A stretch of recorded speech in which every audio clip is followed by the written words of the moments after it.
good. Anyway, lead off, man. All right. So what's surprised you with the first week of Wimbledon? Oh, heaps. Yeah. What about Coric?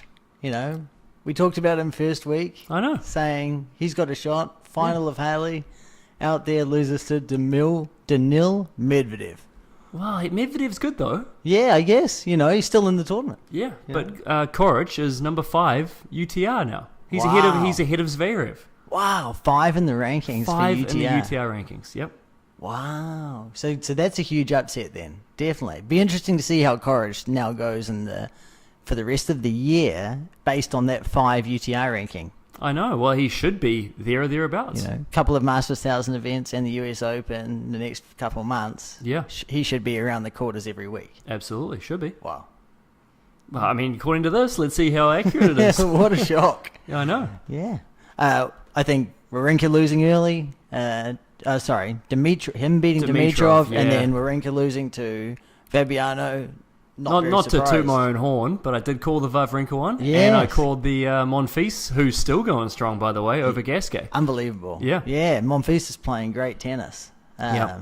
I like there was a bit of controversy with Marion Bartoli saying that Nick Kyrgios and Monfils haven't played to their potential because of their characters and their flaws, and they've both shown them, you know, that they can perform. Monfils this week. Kyrgios had a tough one though, you know. Well, Nishikori's pretty good. Yeah, he flew out there. No, Nishikori's never lost to Kyrgios, you know. So now he's 4-0. So well, Nishikori seems like he's got a very good head on his shoulders. yeah, he's very calm. Yeah, You know, he is. doesn't get angry much.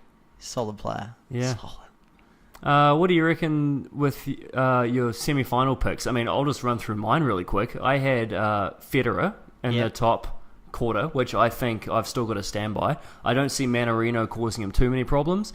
I assume Kevin Anderson's going to get through Monfils. I did have, I believe, Query getting through in that section, but shock. Yeah, he got beaten. But I still think I've got Federer coming through that section. The next quarter is where it gets interesting for me because you've got 4 guys there that, I mean, I guess Raonic you'd expect to be there, but coming back from injury, he hasn't really proved himself this year yet. Yeah. Two big servers in there, right? Him and you Isner. got Isner in there as well. But I wouldn't be surprised if Isner lost, honestly, to Tsitsipas. Yeah, Tsitsipas. Are we saying that right? Maybe some of our Greek listeners can help us out with that one. I think Raonic shouldn't have a problem, and I think that could be that's a coin flip. I think so. I don't know who's getting through that section. I guess since we have to put something on the line here, I'll say Raonic will probably get through there. Yeah, I'm picking Isner to make it through. Oh yeah, yeah, both matches. Yeah, I think he's playing good tennis. He is hitting big serves, and I think he's tough. He just goes ace. Yeah, ace, the grass should ace. suit his game a lot more than it does. You know, I like to see him coming in more. He's a big body, big frame to pass. Yeah, and with the weather as it is and how hot it is, and the ball's playing quite high. You know, the courts are quite hard. They should suit him. You know, being a big man, the ball's normally bounce quite low on the grass. You know, bouncing up a bit higher, and it's going to help his game out. So it'll be interesting. The third quarter, I picked Karen Am I going to say this right? Kachanov, and he's still there. He's got Djokovic next, so you know that's going to be a challenge, definitely. But you know, I backed him at the beginning, so I'm not going to turn my back on him now. I've got him getting through that section, and then we've got the quarterfinal clash looming, which will be an absolute cracker of Del Potro and Nadal. Yep. So I think Nadal's. I'm still going to say Nadal's going to get through there. So I'll have 3 of my 4 picks since Cilic went down early. Yeah, surprising there as well. You know, 2 sets to love up when he lost. Yeah, shocking. Well, I don't know what happened there. I don't know. I think did he have 2 really good lead up tournaments? That's a lot of matches. Who knows? I don't know. Wasn't there a delay between? Wasn't there like a light delay where he had to come back the next day and finish off the match? But that should keep you fresh. It should. But maybe his. I don't know if he's married, but maybe his wife or girlfriend gave him a bit of a word on the phone about getting home late, and he was distracted. Who knows? Well, there's that golfer. There's apparently a golfer out there on the PGA. I can't think of his name. This American guy? Yeah, I think it's Luke Donald. Don't quote me, but. One of them. His wife gave him a really hard time after one of the last majors, and one of the family members had to call the police. So it's a bit of the opposite way around there, isn't it? You don't hear of that often. No, you don't. We'll go back to the tennis a little. Yeah. In that bottom half of the draw, I think Djokovic and Nishikori is going to be a good game. To go with the Delpo playing Nadal. So you're saying that you've got Nishikori beating Gulbis and Djokovic beating Kachanov? Yeah, I think they're pretty. They should be favourites going into both of those matches. I wouldn't be surprised if Nishikori goes out there and beats Gulbis in straight sets. I'm surprised Gulbis has gotten this far. Yeah. He's been a bit quiet for a while. Has been. I really like listening to Gulbis talk. If you haven't heard him on interviews, go ahead. Yeah. He's very, very open. Well, he's a very interesting guy anyway, because he doesn't need the money. No, doesn't need the money. He comes from a billionaire family. Yep. Latvia's very small. 2 Latvians, round of 16. Amazing. One the men's, one the women's. Wow. Beside the point, he said in one of his interviews that any player under 250 can compete on the ATP tour.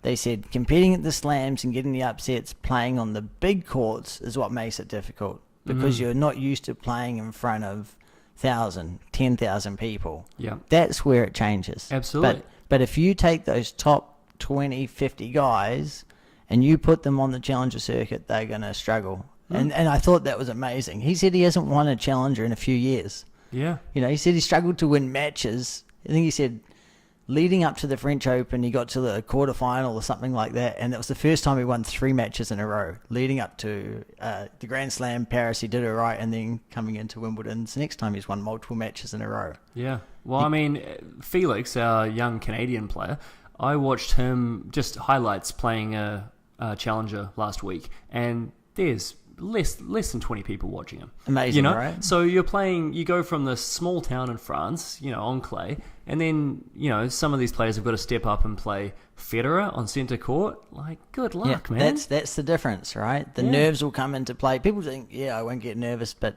suddenly you're playing on centre court. There's all these people. You can now use Hawkeye. The depth at the back of the court is different than what you're used to, so perception changes. There's a few things that we wouldn't think about normally that goes into playing on centre court. Definitely. Do you get a chance to practice on that court prior to playing the match? Probably not. I know the main players do, but if you're a qualifier and you're getting out there third match of the day, I don't think you're getting a chance to warm up there unless you're out there at 8 a.m. Definitely not. It's got a different sound too. Like just 100%. Hitting the ball in those courts, there's an echo. The ooh and the ah of the crowd. Yep. Yeah. Definitely. You might have to play with the roof over at Wimbledon. It's a whole different beast. Exactly, and it definitely helps the top few guys. Yeah. Did you see what Kyle Edmund did in his match with Djokovic? No, tell me. So it was 3-all in the fourth set. Edmund serving 15-40. Okay, they play this long point. Djokovic comes to the net, hits a drop volley. Edmund runs up to it. It clearly bounces twice. Clearly, everybody in the whole stadium can see it. Okay. As he makes contact with the ball, the racket flies out of his hand. He runs into the net. Goes over the net. The ball goes past Djokovic, lands out. Somehow, the umpire misses all of this, doesn't say a word, and it's Edmund's point.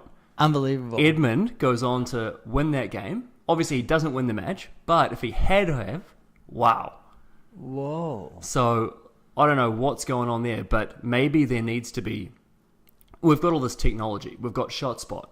There's nothing regarding double bounce. Yeah. And we see this a lot with our junior players. How honest do I have to be? Exactly. If I think that I've got it, but I've clearly haven't got it. Yeah. Or even if I know that I haven't got it and the call goes my way, you play to the whistle. Yeah, you do. And he turned around very quickly and just went on his way because what's he going to do? Is he going to stand there and say, oh yeah, no, I didn't get it? I mean, he probably should have, in my opinion. What was the score? 3-all, 3-all in the fourth set. 3-all. 15-40. So if he loses that, he's down a break. Oh, yeah, get out of here. That's my point all day. Yeah. All day. I'm sorry. If no one said anything and that gives me a chance to stay in the game, I'm there. Yeah. And well, that's what he did. I hope that's what every competitor should do. I'm looking for every type of legal, so you're saying, semi-legal if the umpire didn't advantage pick it up, is. that's not my prerogative. On. How many times does Djokovic bounce that ball a few extra times to get some extra, time? Sure. waiting or to delay your return. That's something we'll go into in future weeks, the shot clock issue. But, but you do what you have to do, Do right? what you have to do to get your time or to win that point. And if that's the choice you're going to make, I'll take it. He was asked about it in the press conference afterwards, and he sort of shrugged it off as though, well, I was just trying to get to the ball. But as a former, not a very high-level player, but as a former player, I know if I got the ball. Yeah, you definitely know. It might be difficult because he let go of his racket, but, oh man, that's tough. At that level, with officials, you probably don't have to be as honest as if you're playing your mate at the park. Yeah. Okay, That's if I'm playing you and... There's that deniability. You can say, well, the umpire should have caught it. Oh, there's half a dozen officials that can call it for you. What was the lines person doing? The ball was out at least that much. Well, they showed her the shot spot afterwards, and it's like, oh my God, dude. So I think the lines person thought, wow, it was it must not have up. obviously been not up. Yeah. Wow. So, interesting though. Yeah, and at a tough time. Yeah. That really tests you. Yeah. The news coming out a few days ago was the ATP is looking to launch a World Team Cup in January of 2020. This is a few months after the ITF announced the launch of a Davis Cup event in November 2019. So basically what we've got is we've got the International Tennis Federation and I want to say the Association of Tennis Professionals. Well done. Oh, God. Put myself on the spot needlessly there. Cliff Drysdale might We've have got these started two different federations, whatever you want to call them, who are almost warring with each other to see who can get the best team event going, because these are scheduled within 6 weeks of each other in the calendar. I mean, I actually like the Davis Cup event because I think the way that it works now, which is 4 different weeks throughout the year, is not working. No, I think there crazy. needs to be one event, much like what they did with the Laver Cup, which they've started. It should be one event at the end of the year in November, over the course of a week, where 16 countries, multiple weeks. Yeah. Could I mean, we don't want it to be too long, but 2 weeks max. I think what I saw is I'm planning on doing it prior to the Australian Open. Yep. Multiple weeks with prize money and ranking points. Yep. Now, I don't know what that necessarily does to the lead-up tournaments. Yeah. You might lose a few players, but there's still going to be players who need ranking points and are going to play those events. Yeah, that's true. I mean, but we shouldn't have both of these events. I don't know. I think there's got to be a time that Davis Cup is gone. Now, what are they going to replace it with? And should the ITF and Tennis Australia and the ATP all work together? If they can, they should. So what do you mean by Davis Cup being gone? You think it's got an expiry date on it? Yeah. As an event? Definitely. Yeah, I think as in the format that it's currently in. Right. Well, let's say they move to this one where it's a week or two in November, where it's the top 16 teams, just like it is now in the World Group, playing off against each other. Yep. Then if there's one in January, which is essentially the same format, I think it loses a little bit of its luster, doesn't it? Well, it depends on how much you're paying players for each of them. Now, if one's paying... That's a good point, because they don't currently pay really the Davis Cup players much. At the moment, you don't get paid for playing Davis Cup. Maybe a little bit by your own unless federation. Your country or federation is paying you, but you know, the idea is you're paying for your country, you know, you're doing it for nothing. Yeah. With the option of prize money and ranking points available for these tournaments or for this event, then that takes payment from the organizer, from the national bodies possibly out of it, especially the smaller countries, especially if the prize money is high enough. And ranking points means that players who normally play Davis Cup matches, they're not playing an ATP event that next week. So they're normally sacrificing their own tour or their own schedule to play. Yes. This takes that away. They can still earn points and earn money and play. I think it's a win-win-win. Is it a lose for the countries that don't get to participate in the top flight of these events? I think how many players are in each team. I think that's one thing I haven't read yet. I guess two singles and two doubles, I imagine. Two or 4 singles and 1 doubles, or 2 singles and 1 double, something like that, similar to what Davis Cup is now. I hope it's not best out of 5. No, they are moving towards best of 3. Yeah, I think that's what it is now as well. Yeah. I don't mind how the Davis Cup has it now, how there's multiple tiers, and those lower tiers they can play throughout the year possibly if they want, or still. Why not just have the event at the same time but in a different location? Yeah, why not? And that's what I would do. What is there often before the first Grand Slam? There's 2 or 3 weeks that there's 3 tournaments. They're all 250s. There's nothing big. There might be 1 or 2 challenges per week. There's nothing going on, and it's all in that Australia region. Australia, Doha, Asia. I personally don't like it. I'd rather there was one event in November, end of year. Like, this is the end of year Davis Cup event, and then players take a break for 6 weeks, and we're done with it. Yeah. It's when should this season begin and when should it end? You know, they're already saying that it's too long. And, you know, that's part of it. I mean, it's the life that they've got. And it is. I mean, and the thing is, I mean, realistically, the top players get, 1 or 2 weeks off? Maybe? Yeah, well, representing yourself every week or representing your country, you know, someone like Golbus said it quite well. You know, he was asked, what's it like to have 2 Latvians in there? He said, well, there's only half a dozen of us athletes that come out of Latvia, so if any of us do anything good, it's national news. 2 Golbus quotes in one session, man. Andy. God, you love him, eh? Tell you, get on the Golbus YouTube train. It's good form.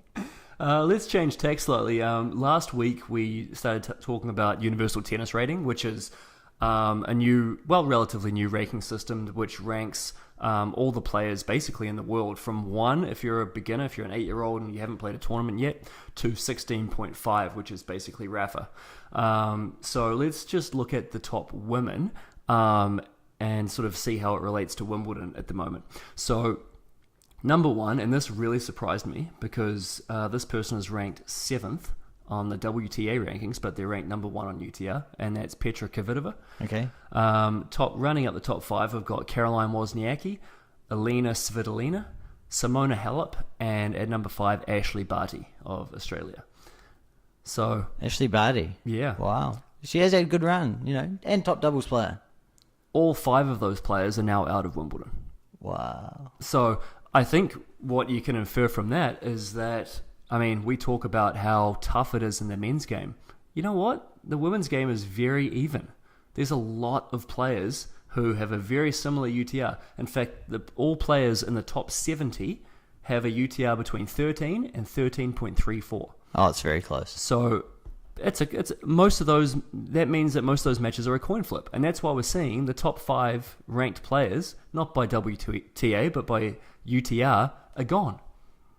I mean, that's incredible. You know, especially saying how often we base everything off UTR and how much we respect the rating system, and it sees things. But wow, you know, that's a shock. It's something we can use to settle a controversial argument, which came up, I believe, last year, where our boy Johnny Mack said that if Serena was playing in the men's game, she'd be ranked about 700 in the world.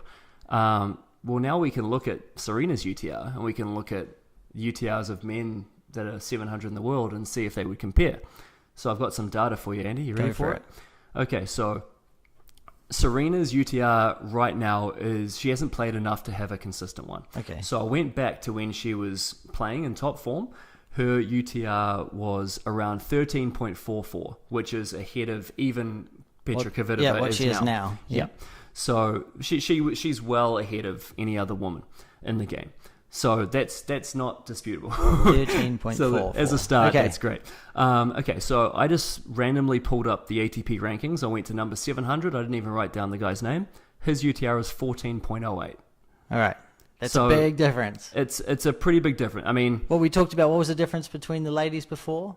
0.3. Okay, and how many players was that? 70. Yeah, that's a huge difference. That's a pretty big difference. I mean, 8 or 9 times out of 10, the player ranked 700 is going to win that match against Serena. What? Maybe higher. Was there a ranking that she would be? Good question. So I was curious. So I went down and I went to 800.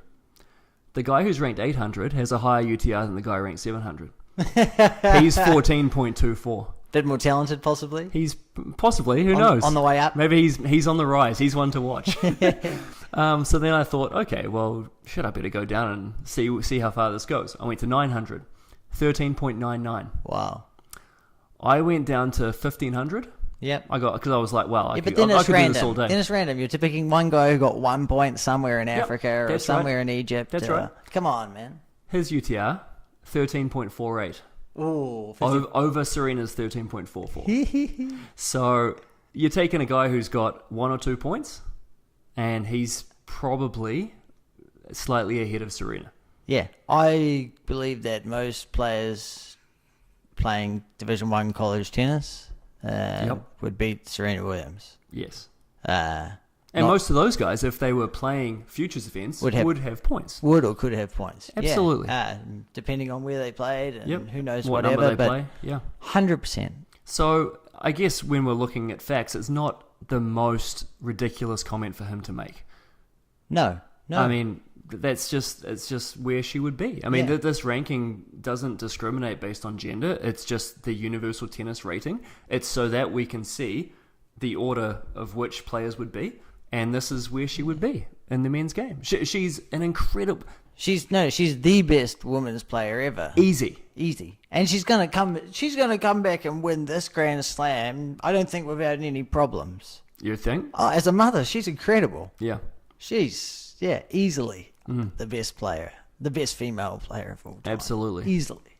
Well, this is a good segue into our listener question, which came from both Cam and Matt, and they say, should men and women be paid equally?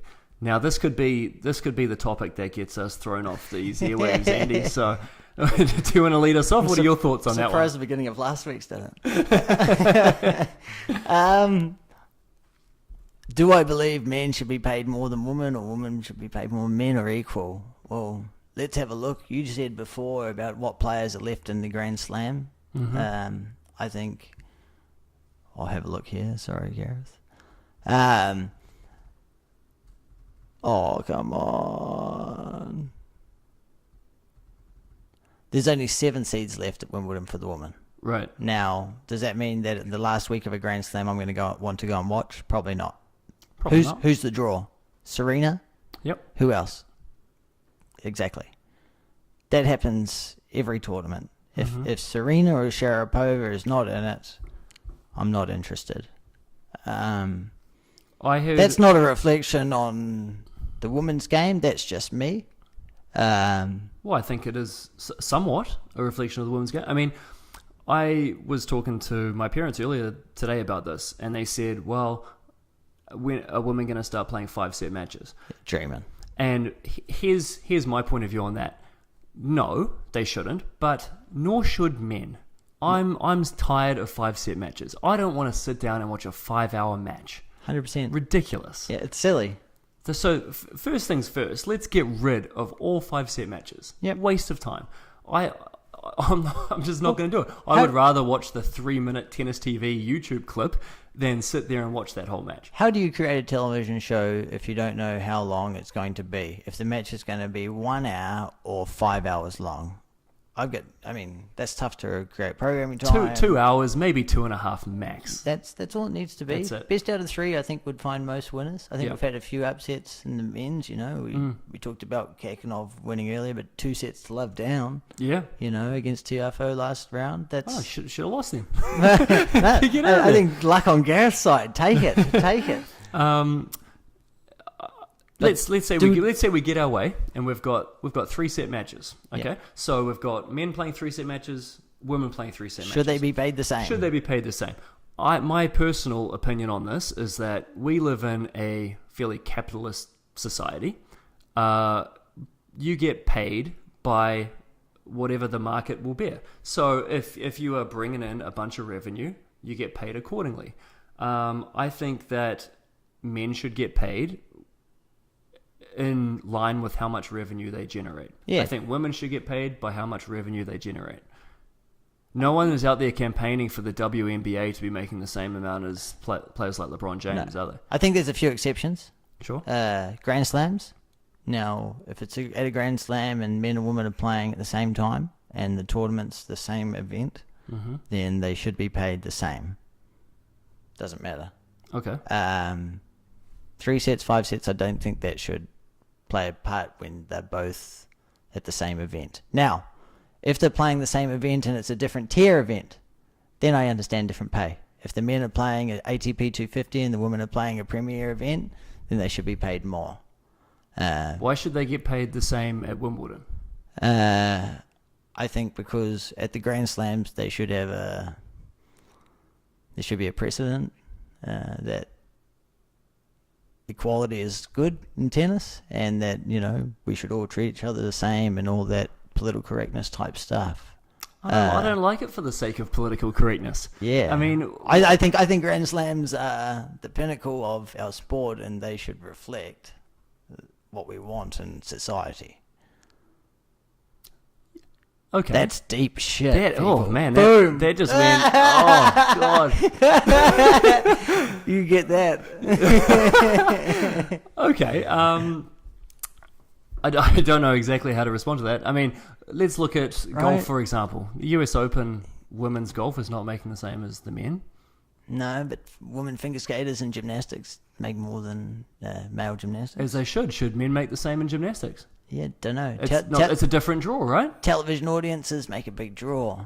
Yeah. Right? What do people want to watch, and what can they run commercials through? Exactly. But the Grand Slams, rightfully or wrongfully, are grouped together. Yeah, we say the men and the women are all going to be in this together. Yeah. You buy a ticket to finals day. Well, no, actually, that's not true because they're on different days. Different days. Yeah. So I don't know. I think throughout the days, I think they have couple of men, couple of women each day, and now they're going to alternate who starts the tournament. The defending champion for the men starts this year. The defending champion for the women starts next year, and that's going to alternate. I don't think that's ever happened before. I think it's always been the men that started. Yeah. That's one type of thing that's equal, that's becoming more equal, but pay, I think, is tough, man. It's tough, and look... And should Serena be paid more because she's a draw? Hell yeah. Yeah, now, she should. Should she be paid? Well, she is in endorsements. Yeah, in endorsements, but if I'm going to come to your tournament and I'm Serena Williams and I'm going to sell it out. We talked about a challenger before with what's his name? Well, she would get an appearance fee at non-Grand Slam events. Yeah, exactly. And but I think that's worth it. Yeah, definitely. If she's going to come and sell out your event, she should get paid more. But she does. But that's probably why all the other women, they don't get paid as much. Well, they're getting paid in their the prize money. Yeah, and and most of the time that's equal. Or pretty strong, man. The women get paid, I think, really well. They do. They do. I don't know if I like it for the sake of it, for the sake of political correctness. Women tennis players are the highest paid sport. Now, we can talk about the cost of being a professional tennis player, but I think 4 of the top 5 women athletes that earn money are tennis players. Yeah. I don't know what we can be complaining about when that's the level we've set, especially at the Grand Slams. Man, they're making some coin. You go there and lose first round, or you're losing qualifying. I know the Australian Open, they'll fly you out there, they'll pay a lot of stuff. I think possibly at the lower level of tennis we can complain that money's not there, but well, I've got a controversial opinion here. Yeah, go. I don't think men's and women's tennis is the same sport. No, they're different sports. Okay. The sport of tennis is one, hitting a ball over the net, etc. Yeah. But we talked about Serena not being able to compete against men because it's a different sport. It is. Yeah. I mean, it's different athleticism. It's a different level of tennis, and that's indisputable. So, I mean, I'm happy for women to get paid whatever they get paid. They can get paid more than men. If they are bringing in more money and more people are wanting to watch them play, absolutely, they should get paid more. Yeah. But if it's the reverse, if more people want to go see Federer play Nadal, then that they should be making more prize money. I mean, like we talked about, Serena makes more in endorsements because she is a draw card. Yeah. Well, Federer made more endorsements. We saw that at Nike now. Gone. Unique. That's right. Big contract. Yeah. I think it's the same. Most of these top athletes are earning more in endorsements. Yeah. Can they even up the pay? Who knows? I don't know. I mean, it seems pretty high. It seems to go up every year.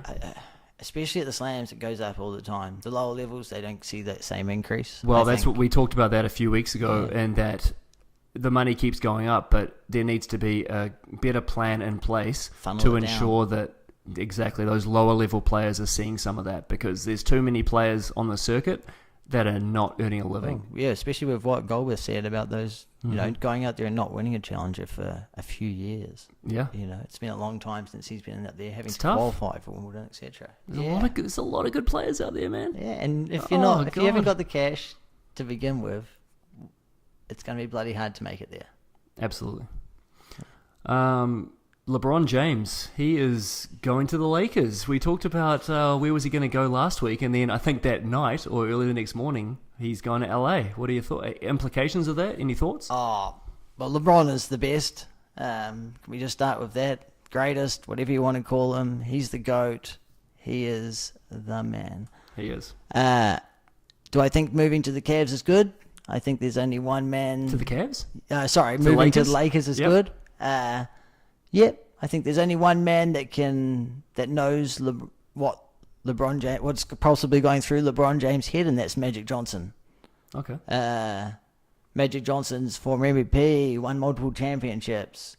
He's a very big businessman. I think he's part owner of the Dodgers, and he's very big with his charity work. That to me sounds like LeBron James. Yeah.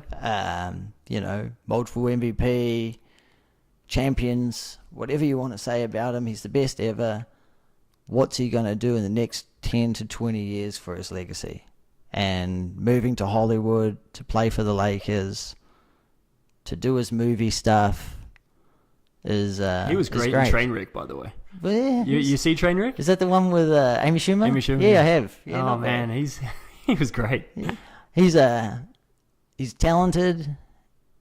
He's got a very good team around him. Mm-hmm. Are they going to be contenders? Oh, I'm talking about team of people around him. Oh, I'm going to go to the Lakers. What do I think of the Lakers? Yeah. Lance Stevenson and LeBron James on the same team? I don't know. Are they going to have to make some moves in the offseason? Yeah. I don't know if Lonzo Ball's going to stay there very long. I hope so. Why is that? Lonzo Ball, his old man, is a laugh. LeVar Ball, big baller brand. Why would he leave now? Well, I don't know if LeBron's going to put up with his son's old man. Oh, is that right? Oh, I don't know if anyone could. We talked about last week LeBron having the choice to move wherever he wants, to work with whoever he wants. That's right. And if he doesn't want you on his team, I'm sorry, you're gone. Yeah. And do I see that happening? I hope so for LeBron, but for our comedy's sake, I hope he stays. What else do I see this affecting the NBA? I think the Eastern Conference is a wreck. The Western Conference is stacked. I think there could be future implications to how the NBA runs its finals because of it. Mm-hmm.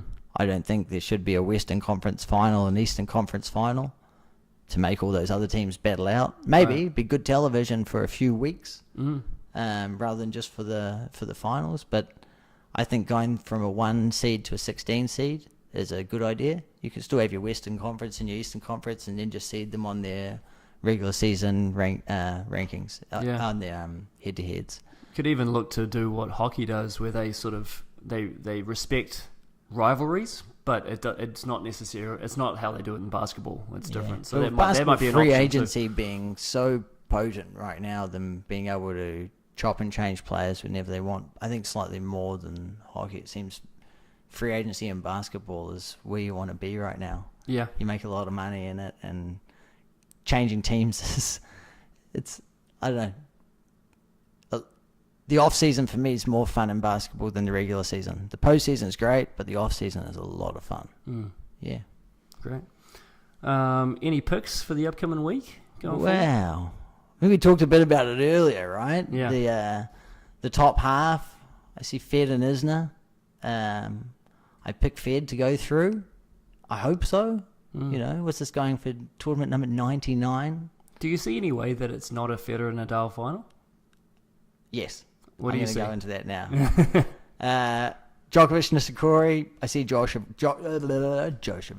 Djokovic going out there and playing really well and beating Nishikori. I picked Delpo to beat Nadal. Okay. I think he's hitting his two-handed backhand really well.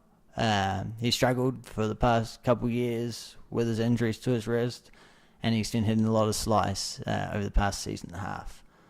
He's coming over that ball and hitting it really well. Yeah. I think Delpo goes all the way and beats Fed in the final. Wow. Oh, yeah. Goodness. Boom. Heard it here first. That's my pick. I don't know how good he is, how it's going to unfold. I've had a shocker. You know, I picked Jay Clark to beat Golbus. Oh, it was 6-4 on the fifth. I had it. Yeah. Well, you know, 5-1. You sort of count your chips before they hatch. It had happened. Well, we did both pick Shapovalov to go down early, and he did. Yeah. He did well to beat Shardy, though, I'll say. Yeah, very well. But then he lost to Pear, which, again, is a tough match, but, not a surprise, really. You know, we can say that Shapovalov losing early, Dimitrov losing early, Zverev losing early. I think we mentioned that. And that's a shock, you know. Even all of the interviews I hear before Wimbledon, I think Zverev's going to do well. You know, 4th round at French Open, we've put it past him. He's going to do well. Surface suits him, blah, blah, blah. Well, I mean, his UTR is high, his ranking's high. Why is he not breaking through? He's right there. Best of 5, slams. Get rid of best of 5, best tough, of 3. Man.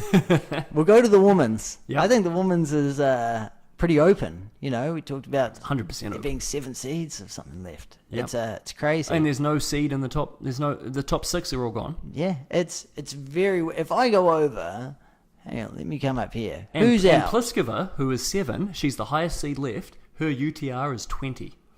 So she's the 20th best player on UTR. Yep. What if these are the players that didn't make second round? That lost before the second round. Yeah. Sloane Stephens, Elena Slitvina, Koga Vandeweghe, Wozniacki, Sharapova, Caroline Garcia, Muguruza, Kvitova.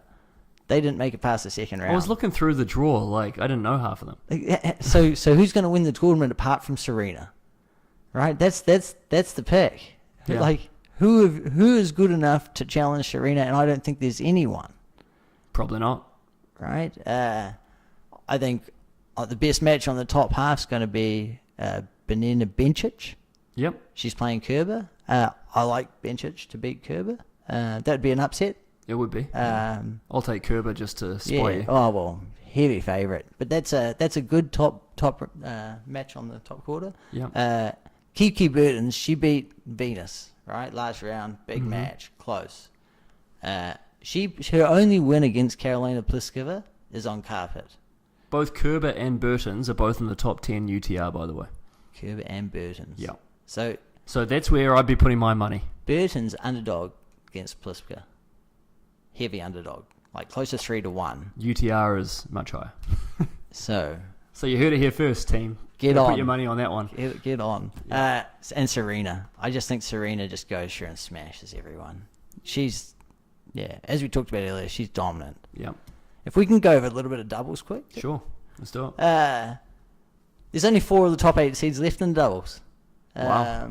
Big seeds losing early. Mm-hmm. I've got a few picks to advance from here. Joe Salisbury and Frederick Nelson, they got into a wild card. British? No, Joe Nelson is... Frederick Nelson, I think, is Dane. He's from Denmark. Yep. Now, Frederick Nelson has won Wimbledon doubles before. What? In 2012, he won it as a wild card again. That a boy? With Jonathan Murray. So currently he sits at about, 139 in the world for doubles. Oh. He's 533 in the world for singles. This guy is a far better doubles player than he is singles. Over the past year, he's played 8 future singles events. What the hell is he doing? What is he doing? I've got no idea. I mean, he must be relatively old too. He must be he's old. Late 20s at least. No, I think he's well into his 30s. Yeah. What's he up to playing future singles? No idea. And considering the success that you've had, or he has had on the doubles circuit, he should be out there only playing that and making a good living. Maybe he's in the same situation as Golbus. I've got no idea. I've never met the guy. Yeah. But What is he doing? I mean, I pick him going pretty well through. I think they're going to get to the semis. I think Murray and Suarez are going to be too good for them, but I think it's going to be competitive. The bottom half of the draw in doubles, Inglot and Segura, I think are going to go through and play Mike Byron and Jack Sock in the semi. Oh, Jack Sock's going strong. He's rejuvenating. Well, he's playing rejuvenating his doubles career. He's playing doubles. Bob Bryan's injured. Mike Bryan's playing with Jack Sock. Why not? Jack Sock, I think. Hasn't he won Wimbledon doubles with Popsall? I think so. Yes, he has. You know, there's a few guys in there that have all won Grand Slams. Surprising players. And 4 out of 8. Personally, I hope Ben McLaughlin goes well. His partner, Struff, is out of singles. Made it to the 3rd round, lost to Federer. So at least that means that he's not playing every day and has some time between the matches and they can practice a bit as well. So I hope that Ben does well and they do well as a team. Yeah, good luck, Ben. All right. Anything else, or should we wrap it up there? Wrap it up there, man. All right. That was a long one, I think. It was a long one. All right. Thank you for listening. We are Two Guys Talk Tennis, guys. Find us on iTunes, Stitcher, however you find your podcasts. I've actually seen us on a few other places too, so I don't know how we got there, but watch out. Yeah. Podcast Addict. Never heard of it. You can reach out to us on YouTube, Instagram, or Twitter if you have something that you'd like for us to discuss. We're happy to do that. Obviously, we don't shy away too much from the controversial topics. We don't work for the ATP or BBC or anything like that, so it doesn't really matter what we say, does Gareth, it? So if you like what we're doing, please subscribe, rate, and share. We would much appreciate it. Take it easy, everybody. Awesome.